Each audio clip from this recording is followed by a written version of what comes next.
सवा महीने की सेविंग्स में मतलब कोचिंग की फ़ीस अफोर्ड की जा सकती है, तो मैंने वो रास्ता चुना। अगर आपने कोचिंग ज्वाइन कर लिया है तो पहले तो अपने नोट्स रिवाइज़ रखो, क्योंकि बहुत सारा मटेरियल वहाँ से प्रिपेयर किया जा सकता है और बहुत इजीली किया जा सकता है। इसमें सेल्फ स्टडी की बहुत वैल्यू है और कोचिंग सिर्फ एक गाइडेंस देता है। पर्टिकुलरली जहाँ से मैंने किया वहाँ कोर्स काफ़ी जल्दी कंप्लीट कर दिया। तो कंसिस्टेंट रहिए और बाकी चीज़ें फिगर आउट होती चली जाती हैं। Hello everyone, welcome to student. तो फ्रेंड्स, अभी हमारे साथ हैं आयुष सर, जिनका यूपीएससी में फर्स्ट अटैम्प्ट में 109 रैंक के साथ सिलेक्शन हुआ है। तो आज हम उनसे उनकी जर्नी डिस्कस करते हैं, क्या इन्होंने स्ट्रेटजी बनाई थी, क्या बुक लिस्ट फॉलो करी थी और फर्स्ट अटैम्प्ट में सिलेक्शन लेने का क्या मंत्र है। सबसे पहले आपको कैसा लग रहा है, आपका फर्स्ट अटैम्प्ट में सिलेक्शन हो गया? बढ़िया लग रहा है। पहले तो आपको धन्यवाद। जी वेलकम। और इसके अलावा काफ़ी सररियल फीलिंग है और मतलब मैं ग्रैटिट्यूड एक्सप्रेस करना चाहता हूँ फॉर माई टीम को और इसके अलावा मेरे पेरेंट्स को, मेरी फैमिली को, जिन्होंने बहुत सपोर्ट किया। तो ओवरऑल ये जर्नी काफ़ी कॉम्प्लेक्स है, बट मैं फॉर्चुनेट हूँ कि फ़र्स्ट अटैम्प्ट में मुझे गुड रैंक मिली है और इसके लिए मतलब बहुत सारे लोगों का शुक्रगुजार भी हूँ। ओके, सो आपने कब से प्रिपरेशन करना स्टार्ट करा था और कहाँ से आपको मोटिवेशन मिला था? मैंने अपनी ग्रेजुएशन 2021 में की थी। उसके बाद मैंने कुछ महीने ओरेकल इंडिया के साथ काम किया था। उसके बाद मैं यहाँ दिल्ली आ गया था दिसंबर 21 में। फरवरी 22 से मैंने शुरू की थी अपनी प्रिपरेशन एक फाउंडेशन कोर्स के साथ और उसके बाद फिर मैं 23 अटेम्प्ट की प्रिपरेशन में लग गया। मोटिवेशन यही था कि ये सर्विसेज आपको ग्रास रूट लेवल पे काम करने का मौका देती हैं। नेतृत्व वाली जो पोजीशंस हैं उनमें आपको बहुत यंग एज में काम करने को मिलता है और एक एक्सपीरियंस काफ़ी अच्छा हो जाता है। तो मेरे जो सीनियर्स हैं, मेरे फ्रेंड्स हैं, वो भी इन सर्विसेज में हैं, तो उनसे बात की तो लगा कि हाँ, कि ये अच्छा प्रोफेशन, अच्छा करियर हो सकता है। तो वहाँ से इंस्पिरेशन आई। आगे वीडियो देखने से पहले आपके लिए इंपॉर्टेंट इन्फॉर्मेशन। यूपीएससी एक ऐसा एग्जाम है जिसका सपना हर साल करोड़ों लोग देखते हैं, लाखों लोग फॉर्म फिल करते हैं और कुछ 1000 बच्चे ही अपनी मंजिल तक पहुंच पाते हैं। आपने भी कभी ना कभी जरूर ये सपना देखा होगा, लेकिन कभी कभी हमारी आर्थिक स्थिति, इकोनॉमिक सिचुएशन हमें यूपीएससी की तैयारी करने के लिए सपोर्ट नहीं करती है। मैं मानता हूँ कि आज 7000 से 15000 के कोर्सेज भी मार्केट में अवेलेबल हैं, लेकिन जब बात आती है सिलेक्शन की तो आप अपना टाइम और अटेम्प्ट कहीं भी वेस्ट नहीं कर सकते हैं। ऐसे में लो कॉस्ट कोर्सेज आज मार्केट में अवेलेबल तो हैं, लेकिन लो क्वालिटी की वजह से कभी भी यूपीएससी की तैयारी को डेमोक्रेटाइज हो ही नहीं पाई। लेकिन अब सब कुछ चेंज होने वाला है, क्योंकि अनअकैडमी जो यूपीएससी एग्जाम की तैयारी कराने के लिए इंडिया की बेस्ट प्लेटफॉर्म है, जिसके ऑनलाइन पेड प्रोग्राम्स से पढ़कर यूपीएससी में 70+ एस्पिरेंट्स का सिलेक्शन हुआ है, वो अब आपको 15 मंथ यूपीएससी सब्सक्रिप्शन ऑफर कर रहे हैं मात्र 24,999 रुपये में। सिर्फ दिन के 56 रुपये यानी कि 56 रुपये आरएस में आपको मिल जाता है अनअकैडमी प्लस का access with India's highest quality UPSC CSC educator, जैसे कि Mrunal Patel sir, Sudarshan Gurjar sir, Sarmad Mehraj sir और मधुकर कोटावे सर। और आपको हिंदी, इंग्लिश और इंग्लिश बैचेस के लिए सेपरेटली 24,999 रुपये पे करना नहीं है, बल्कि एक ही सब्सक्रिप्शन में आपको सारी लैंग्वेज बैचेस का एक्सेस मिल जाता है। और इसलिए अब हर गांव, हर कस्बे, हर शहर के लर्नर्स अपने आईएएस, आईपीएस, आईएफएस ड्रीम को पूरा कर पाएंगे और तैयारी कर पाएंगे इंडिया के बेस्ट एजुकेटर्स के साथ। तो ध्यान रखें, ये ऑफर केवल 7 मई तक ही वैलिड है। अभी सब्सक्राइब करें अनअकैडमी को, लिंक आपको वीडियो के डिस्क्रिप्शन में मिल जाएगा। राइट, आप कहाँ से बिलोंग करते हैं और फैमिली बैकग्राउंड क्या है आपका? मैं जयपुर राजस्थान से हूँ और मेरे फादर अभी रिटायर्ड हैं प्रिंसिपल पोस्ट से, school principal. Okay, so basically आप पढ़ने में कह सकते हैं कि बचपन से ही काफ़ी अच्छे रहे। हाँ, मतलब एक आम तौर पर प्रिंसिपल के बेटे हो तो पढ़ना जरूरी भी था। शिक्षक के बेटे, वो दरअसल वो परिवार, वो माहौल ही परिवार में वैसा रहता है थोड़ा पढ़ने पढ़ाने का, तो शायद हो सकता है ये इन्फ्लुएंस रहा हो। ओके, सो आपने जब तैयारी का स्टार्ट किया था, जैसे आपने बताया कि आपने कोचिंग ली, तो कोचिंग का आइडिया कैसे आया कि कोचिंग ही लेनी चाहिए? आप सेल्फ स्टडी से भी कर सकते थे। सेल्फ स्टडी से काफ़ी लोगों ने किया भी है और मैंने उनसे बात भी की, लेकिन मुझे लगा क्योंकि मतलब मैं कुछ महीने जॉब करके आ रहा था और सैलरी डिसेंट थी, तो मुझे लगा कि ये जो कुछ महीने की सेविंग्स हैं, 1 महीने की सेविंग यहाँ लगा देते हैं। हाँ मतलब सवा महीने की सेविंग्स में मतलब कोचिंग की फ़ीस अफोर्ड की जा सकती है, तो मैंने वो रास्ता चुना। ओके, सो क्या आपका पैकेज था? और आपने अपनी कंपनी के बारे में तो बताइए। मेरा पैकेज 28 लाख था। 28 लाख, तो आप कम अराउंड मान के चलो 2 लाख प्लस महीने का मिल जाता। नहीं, वो था तो पूरा इन हैंड ही, बट मतलब बोनस वगैरह वन टाइम वाली चीज़ें थी, तो हाँ सैलरी वन के ऊपर थी मतलब। ओके, सो आप यूपीएससी में क्यों आ गए, जबकि वहाँ तो और अच्छी ग्रोथ होती है आपकी? अभी स्टार्टिंग में जब आपको इतना अच्छा पैकेज मिल गया, तो आने वाले टाइम में तो प्राइवेट सेक्टर में तो बड़ा एक्स 10x टाइप चीज़ें हो जाती हैं कुछ टाइम बाद। नहीं ऐसा है भी, और मैं अपने जब दोस्तों को देखता हूँ जो अभी कॉरपोरेट सेक्टर में हैं, तो वो लोग काफ़ी अच्छी सैलरी है, बट वही कि सैलरी ही सब कुछ नहीं होती। तो मतलब मैंने जैसे आपको पहले बताया कि इंस्पिरेशन के कुछ सोर्सेज थे, और कुछ मेरा पर्सनल वो था कि इन सर्विसेज के प्रति रुझान था, तो इस वजह से मैंने ये रास्ता चुना। ओके, आप अपनी तैयारी के बारे में बताइए। जब आपने कोचिंग ज्वाइन कर ली, फिर किस तरीके से कोचिंग के साथ आपने खुद भी प्रिपरेशन करना ही पड़ता है? मैंने फाउंडेशन कोर्स का मैंने एक रूल बना लिया था कि क्लास से पहले और क्लास के बाद एक बार अपने नोट्स रिवाइज़ करूँगा। वो जो भी जिस भी दिन जो भी क्लास है उसके अलावा मैंने टेस्ट सीरीज़ में एनरोल कर लिया था, ताकि जो मैंने पढ़ा है वो मैं अप्लाई करता रहूँ टाइम टू टाइम, तो मुझे जो नॉलेज है वो काफ़ी टाइम तक रिटेन हो सके। तो ये मेरा एक बेसिक फार्मूला था। इसके अलावा मैं ऑप्शनल, क्योंकि ऑप्शनल काफ़ी लेंदी होता है, तो मैं बीच बीच में उसको कवर करता रहता था।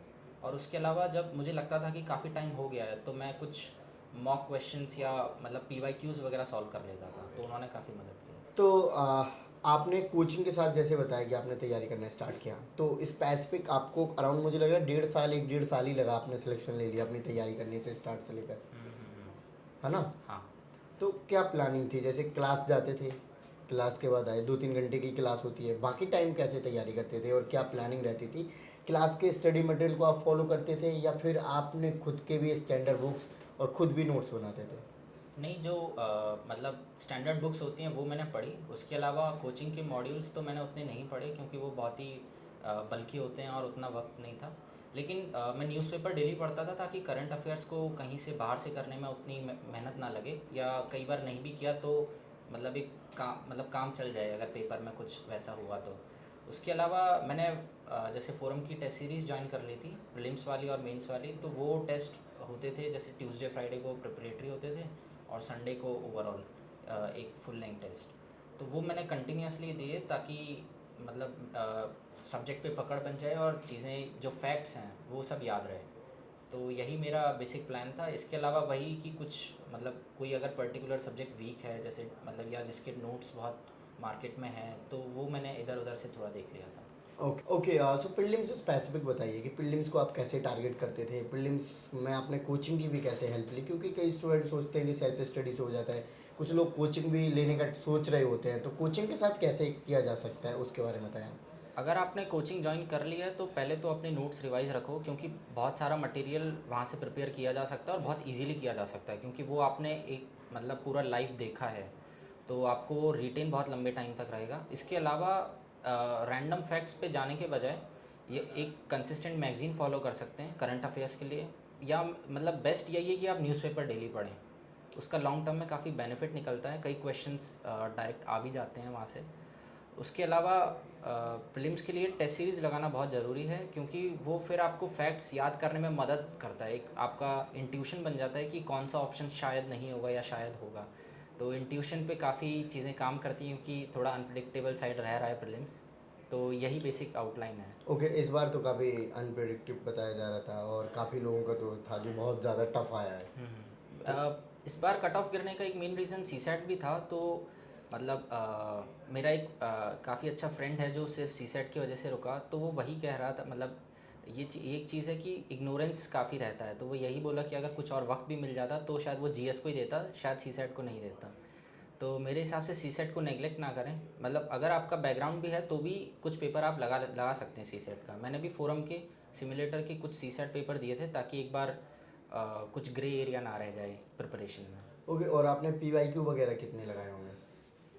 सीसैट का PYQ specifically I would recommend this year, मतलब 23 22 these two paper were good. उससे पहले थोड़ा शायद पैटर्न अलग था जो 19 में जो आ रहा था, तो सी सेट स्पेसिफिक वो है। बाकी जीएस के 10 या 15 ईयर्स के पीवाईक्यू लगा सकते हैं, एक बुकलेट आती है, तो मैं वो प्रीलिम्स के 10 दिन पहले मैंने लगाना शुरू किए थे, हर दिन एक, ताकि आपको एक ओरिएंटेशन जो एक्चुअल पेपर वाला होता है वो मिल सके। ओके, बाकी जो कैंडिडेट्स हैं, आप क्या डिफरेंट करते थे प्रीलिम्स के लिए? आपके खुद के कुछ यूनिक टिप्स होंगे या फिर कह सकते हैं कि तरीका होगा? टिप्स यूनिक तो उतनी शायद ना हो, लेकिन पर्टिकुलर केस अगर मैं बात करूं तो मैंने स्केल काफ़ी हाई रख रखा था, तो नोट्स का रिवीजन मैंने बहुत बार कर रखा था, एक चीज़। दूसरा, मैंने टेस्ट भी बहुत लगाए थे, मॉक टेस्ट अराउंड 100 मैंने क्रॉस कर दिया था। उसके अलावा जो मंथली मैगजीन्स हैं, तो मेरा अप टू दिसंबर यही था कि एक बार मैगज़ीन पढूं, उसके बाद एक और बार वो रिवाइज़ करूं, क्योंकि रैंडम फैक्ट्स जल्दी मेमोरी में फीड नहीं होते हैं। और उसके अलावा फिर मैंने एक कंपाइलेशन भी पढ़ा, ताकि ओवरऑल एक बड़ी पिक्चर मिल सके और जो की हाइलाइट्स हैं वो मुझे ध्यान रहें। तो स्केल मैंने थोड़ा ज़्यादा रखा, बाकी चीज़ें वही हैं जो सब बेसिक, मतलब जो टॉपर्स बताते हैं। ओके, तो आपने कितने क्वेश्चन अटेम्प्ट करे थे इस बार और मार्क्स आपके कितने आ रहे हैं? अब क्योंकि मैंने फॉरेस्ट सर्विस के लिए भी अपीयर हुआ था मैं, तो इस वजह से मार्कशीट अभी नहीं आई है, बट मैंने शायद अबव 80 ही किए थे क्वेश्चंस, तो पर मतलब वो फ्लेक्सिबिलिटी रहनी चाहिए, क्योंकि टेस्ट सीरीज़ में मैं 90 के नीचे नहीं करता था, क्योंकि आप अगर अटेम्प्ट करोगे तो ही आपका गलत होगा, और गलत होगा तभी आप सीख पाएंगे। लेकिन वहाँ फाइनली ये नहीं कर सकते, अगर आपको नहीं आता सवाल तो उसको करने का मतलब नहीं है, क्योंकि नेगेटिव मार्किंग हो जाएगी। तो इसका बेसिक यही है कि आप उतने क्वेश्चन करें जितने आपको लग रहा है कि आप कर सकते हैं, ठीक हो रहे हैं, या उसका थोड़ा बहुत उससे ऊपर नीचे, ज़्यादा करने का कोई पॉइंट नहीं है। तो मैंने अराउंड 80 या 80 अबव इतना ही कुछ किया था। ओके सर, और उसके बारे में भी बताइए सर, आपके मेंस के बारे में। मेंस के बारे में सबसे पहले तो जीएस काफ़ी कॉम्प्रिहेंसिव रोल प्ले करता है, तो मैंने जीएस 1 2 3 4 काफ़ी कॉम्प्रिहेंसिवली प्रिपेयर किए थे, उसके बाद ही मैंने ऐसे स्टार्ट किया था, ताकि वो नॉलेज वहाँ से फीड इन हो जाए और एक्स्ट्रा मेहनत ना करनी पड़े शुरू में। उसके अलावा मैंने कुछ सब्जेक्ट्स के जो नोट्स थे उनमें ऐड ऑन कर लिए थे, जैसे जीएस 4 में मैंने वैल्यूज़ एग्जांपल का एक चार्ट था वो ऐड कर लिया था नोट्स में। उसके अलावा कुछ की टर्मिनोलॉजीज़ हैं वो मैंने ऐड कर ली थी। बाकी ऐसे के लिए मैंने जो कोट्स वगैरह होते हैं या कंक्लूजन होता है या स्टोरीज़ होती हैं वो मैंने एक जगह कंपाइल कर ली थी, ताकि मैं वो रिवाइज़ करके जा सकूं और कुछ अगर सिमिलर क्वेश्चन है तो वहाँ लिख सकूं। उसके अलावा मेरा वही था कि अगर आपके पास अच्छा कंटेंट है लिखने के लिए तो आप मतलब लिख पाएंगे और फिर उसको पेपर को पूरा भी कर पाएंगे, क्योंकि अल्टीमेटली जनरल चीज़ें आप लिख ही देते हैं। तो यही मेरा स्पेसिफिक वो था। ओके, आपके जीएस, चारों जीएस में स्ट्रॉन्ग कौन सा रहा सर? मतलब अगर मार्कशीट के बेसिस पे जाएं तो जीएस 4 में मेरा हाईएस्ट स्कोर है 116, और उसके बाद मेरा जीएस 2 में है 111। ओके, और आपका ऑप्शनल के बारे में बताइए। ऑप्शनल मेरा मैथ्स है, और इस बार फॉर्चुनेटली मेरा स्कोर काफ़ी अच्छा रहा, जिसकी वजह से रैंक भी काफ़ी अच्छी आ गई। उसके लिए मैंने स्पेसिफिकली पहले अपना पढ़ के नोट्स बना लिए थे, क्योंकि मैं जो नोट्स रेफ़र कर रहा था वो काफ़ी बल्कि थे। उसके बाद मैंने टेस्ट भी काफ़ी लगाए, क्योंकि वो एक्यूरेसी आपको चाहिए होती है फाइनली, और आपको उस टाइम बाउंड अप्रोच करना होता है उन सवालों को। तो सेम जो मैं जीएस में कर रहा था वही मैंने ऑप्शनल में किया, पर क्योंकि मैं मैथ से थोड़ा फेमिलियर था तो वो मेरे को वहाँ थोड़ी आसानी हुई। ओके, तो मैथ में आपके कितने मार्क्स आए हैं ऑप्शनल में? मैथ्स में मेरे पेपर 1 में 149 and paper 2 187। Okay, so overall आपका काफ़ी अच्छा स्कोर है, 300 के आसपास टच कर रहे हैं हम। हाँ, 300 प्लस। ओके, 300 प्लस, सॉरी, हाँ। तो ये तो काफ़ी अच्छा, मैथ में जनरली काफ़ी अच्छे मार्क्स आते भी हैं, ये देखा गया है, क्योंकि मैथ्स में ये होता है ना, हम बचपन से भी कहते हैं अगर मैथ का क्वेश्चन सही है तो पूरा नंबर मिलेगा, एक भी कटने का उसमें चांस ही नहीं है। तो आपने मैथमेटिक्स बैकग्राउंड की वजह से चूज़ किया था, फिर ऐसे ही कि हाँ मैथ अच्छा है और स्कोर भी अच्छा आ जाएगा? मेरा बैकग्राउंड था, फिर मेरा इंटरेस्ट भी था, और फिर स्कोर भी अच्छा आता है, तो तीनों चीज़ें ही यहाँ अलाइन हो गई मेरे लिए। पर मैथ्स एक्चुअली काफ़ी लेंदी ऑप्शनल है, तो ये एक इसका पर्टिकुलर ड्रॉबैक अगर कह सकते हैं तो ये चीज़ है। और जीएस के शायद करना थोड़ा मुश्किल हो जाए, जो कई बार होता भी है कि प्री और मेंस के बीच में जब 3 मंथ्स का ड्यूरेशन जो होता है मोटा मोटा, तो उसमें आपको ऑप्शनल खींचना काफ़ी डिफ़िकल्ट हो जाता है, पर्टिकुलरली मेरे केस में जब मैंने फ़िज़िक्स के कुछ टॉपिक्स छोड़ दिए थे कि मैं वो प्री के बाद ही पढ़ूँगा। तो वो एक इस टाइप की गलती ना करें अगर हो सके तो, मतलब सिलेबस एक बार पूरा प्री से पहले करके ही रखें ताकि आप वो बाद में एक कंसाइज अप्रोच रख सकें। ओके, और आपने इन सब के मॉक वगैरह लगाते थे, और जैसे पीवाईक्यू वगैरह भी हो गए, और टॉपर्स कॉपी से भी हेल्प लेनी होती है, तो किस तरीके से आपने किया? टॉपर्स कॉपीज़ मैंने बहुत कम रेफ़र की, तो मुझे उसका उतना आइडिया नहीं, पर करनी चाहिए। उससे आपको आइडिया लगता है कि इन जनरल मार्किंग कैसे लिखना कैसे है, या अच्छे नंबर्स के लिए कैसे लिख मतलब अप्रोच करना होता है थिंकिंग पार्ट में भी। उसके अलावा मैथ्स में स्पेसिफिकली तो पीवाईक्यूज़ काफ़ी मदद करते हैं, वो आपको क्योंकि एप्लीकेशन वाला पार्ट है वो, तो वो सॉल्व करना बहुत ज़रूरी है। और जीएस में भी मैं डेली जब प्री के बाद मैं डेली 7 to 8 क्वेश्चंस लिखता था सब्जेक्ट वाइज, वो मैंने शुरू किया था। तो हमारा एक पीयर ग्रुप था, उसमें हम लोग ये प्रैक्टिस करते थे कि क्वेश्चंस डेली लिखें। ओके, सो डेली कितने क्वेश्चंस आप लिखते थे? डेली 7 to 8, एंड हमने जीएस वाइज उसको अरेंज किया था, तो GS2 फिर GS3 फिर एथिक्स। ओके, आपके फेवरेट सब्जेक्ट कौन से रहे हैं वैसे? फेवरेट तो मतलब ऑप्शनली कहूँगा मैं, क्योंकि उसमें वो पहले से ही काफ़ी अच्छा सब्जेक्ट रहा है मेरे लिए, और उसमें मार्क्स भी बहुत अच्छे हैं। पर जीएस वाइज ओवरऑल GS4, क्योंकि उसमें आपको अगर कुछ नहीं भी आता तो भी आप लिख सकते हैं, लिख और सकते शायद मार्क्स उतने ना कटें जितने शायद टेक्निकल रिक्वायरमेंट्स में चाहिए होते हैं, लाइक GS3 में कुछ क्वेश्चंस रहते हैं। ओके, जनरली देखा जाता है कि एक ट्रेंड बेसिस क्वेश्चंस पूछे जाते हैं। एक ट्रेंड मीन्स मतलब कि एक स्पेसिफिक टॉपिक से आपको भी कुछ टॉपिक्स ऐसे आपने जॉट डाउन करे होंगे कि इंपॉर्टेंट टॉपिक्स हैं, अगर हम मेंस में इनको तैयार करके जाएंगे, जैसे पीवाईक्यू की हेल्प से पता चल जाते हैं, तो कुछ ऐसे टॉपिक्स को आप बता सकते हैं तो बताएंगे? ऐसे कुछ टॉपिक्स हैं, पर मैंने उनको कॉम्प्रिहेंसिवली प्रिपेयर नहीं किया था, क्योंकि टाइम उतना नहीं था मेरे लिए। तो मैंने जो 1 पेजर नोट्स या अपने पर्सनलाइज नोट्स जो लास्ट टाइम में रिवाइज करने के लिए बना सकें, वो मैं नहीं कर पाया था। तो मैंने अपने जो पूरे नोट्स थे, क्योंकि वो बहुत बार पढ़े हुए थे, तो उतना टाइम नहीं लगता था। लेकिन हाँ, अगर आप ये कर सकते हैं तो ये एक अच्छी चीज़ होगी। ओके, तो आपने कोचिंग के अलावा खुद की सेल्फ स्टडी के लिए कितना टाइम निकालते थे आप? डेली 6 to 8 आवर्स तो मिनिमम रहता ही था कि इतना निकल जाए। ओके, और जनरली ये सोचा जाता है ना कि कोचिंग अगर फाउंडेशन ले लिया आपने, तो फिर जो कोचिंग में पढ़ाया जा रहा है फिर उसी को आप फॉलो कर लो तो हो जाएगा, कुछ इस तरीके से होता है, या फिर खुद का ही आप मतलब 10-20% कोचिंग का है, बाकी आप खुद से कर रहे हैं, कैसे है? इसमें सेल्फ स्टडी की बहुत वैल्यू है, और कोचिंग सिर्फ एक गाइडेंस देता है। पर्टिकुलरली जहाँ से मैंने किया वहाँ कोर्स काफ़ी जल्दी कंप्लीट कर दिया जाता है, अराउंड 10 months। तो वहाँ काफ़ी चीज़ें नहीं की पूरी नहीं पढ़ाई जाती हैं, और ये बताया भी जाता है कि ये शायद नहीं पढ़ाई जाएंगी। तो उसके लिए वो आपको खुद प्रिपेयर करते हैं, और आपको ये खुद करना भी पड़ता है। कुछ माइनर टॉपिक्स हैं जैसे डिज़ास्टर मैनेजमेंट है या गवर्नेंस है, उन सब के आपको खुद नोट्स बना लेने चाहिए। इसके अलावा कुछ चीज़ें बहुत फ्लूइड होती हैं, क्योंकि डेटा जल्दी चीज़ें बदल जाती हैं, तो वो आप खुद अपने से लिखिए, उसको पढ़िए, याद कीजिए। तो वो एक खुद का एफर्ट इसमें मतलब काउंट होता है वो। ओके सर, आपने एमजीपी के बारे में बताया था, तो वो किस प्रकार से हेल्प करता है? एमजीपी क्योंकि नंबर ऑफ़ टेस्ट काफ़ी रहते हैं, और एक फैला हुआ प्रोग्राम है जो काफ़ी महीने में स्प्रेड है, तो आपको टाइम मिल जाता है कि आप पढ़ें और फिर टेस्ट दें। इसके अलावा उसका जो आंसर कंपाइलेशन है वो एक बहुत अच्छे से बनाया जाता है, तो आप अगर आप उसको पढ़ेंगे तो आपको कंटेंट एनरिचमेंट वहाँ से किया जा सकता है। इसके अलावा आप अपनी कॉपी रिव्यू करा सकते हैं, तो वो एक अच्छी चीज़ है कि रिव्यू करा के आप पता कर सकते हैं कि कैसे और मार्क्स को इम्प्रूव किया जा सके। ओके, और जो इंटरव्यू रहा आपका वो किस तरीके का रहा, और किस तरीके के आपको मार्क्स मिले? अ, मेरे इंटरव्यू में काफ़ी अच्छे मार्क्स हैं, 190 मेरा स्कोर है। इसके अलावा मेरा बोर्ड लेफ्टिनेंट जनरल राज शुक्ला सर का बोर्ड था, और इंटरव्यू काफ़ी डायनामिक होता है, और जैसा कि कहते हैं कि जो मॉक्स वगैरह होते हैं उनसे काफ़ी डिफरेंट होता है।